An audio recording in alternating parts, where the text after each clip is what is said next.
I'm here once again with Scientific Research Director Tim Stillinger, and he's going to provide us updates today about the exciting Santa Elijo Lagoon monitoring phases that are coming up next. So Nature Collective is responsible for orchestrating all the monitoring efforts associated with the restoration project. And when the project was initially approved for construction, we were given the responsibility to develop a monitoring plan for the 10 years following construction to make sure that everything we designed and planned to do ended up working out how it was designed. And as part of that monitoring, we had three main different types of monitoring that we're doing. So the first, there's a lot of really good stuff in Santa Elijo Lagoon that we didn't want to mess up with the restoration project. So a big part of the plan was looking at all these areas in the lagoon that look as if we weren't in them for the last 2 years, still are functioning as they did before we started working in the lagoon. We have a really diverse population of water birds that come and visit the lagoon, and that all the vegetation outside of the construction area is really happy and healthy. The second type of monitoring that we're performing has to do with everything we designed in the project turning out as we designed in real life in the following years. And so for that it has to do with, we had specific elevations that we designed both above and below the water level. And so we go out and map and make sure that the crews that dredged out the channels, made our areas of refuge, they all put them at the right heights above and below sea level. We also have areas where we planted plants and we expect them to grow and fill in areas where we didn't plant. And then other areas in the lagoon where we expect the natural recruitment of the plants in the surrounding areas to kind of come in and fill the areas that we disturbed. And so those are all design features that we have to go out and check and make sure are functioning as we anticipated within the lagoon.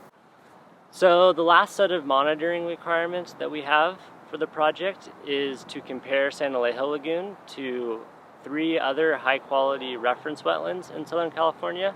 And these are 3 wetlands that have been chosen by a team of scientists to be the best wetlands left in Southern California. And so from north to south, they are Carpinteria Salt Marsh on the border of Santa Barbara and Carpinteria.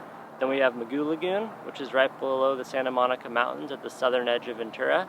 And then all the way in the south, we have the Tijuana Estuary on the border of California and Mexico. These 3 wetlands are monitored every year, and we are going to be doing the same monitoring in Santa Elijo Lagoon to compare and see how well Santa Elijo Lagoon is doing compared to these reference wetlands. So the things that we look at when we're out in the field for the relative monitoring is we look at the diversity of fish in the lagoon, and then there's the total count of all the fish we have. So it's both how many different species of fish are in the lagoon and just how many fish are there. And then we do the same with invertebrates in the mud. So we go out and dig in the mud. We count how many invertebrates do we find, and then we classify them by species and figure out, well, how many different species of invertebrates are in the mud as well. And then we also look at the Spartina, which, if you look behind me, it's the tallest, spikiest green grass in the lagoon. And so we measure how high those stalks of cordgrass are and how dense it is, and we compare the health of the cordgrass in Santa Elijo to those 3 reference wetlands. And then our last relative monitoring standard that we have is the water quality in Santa Elijo Lagoon.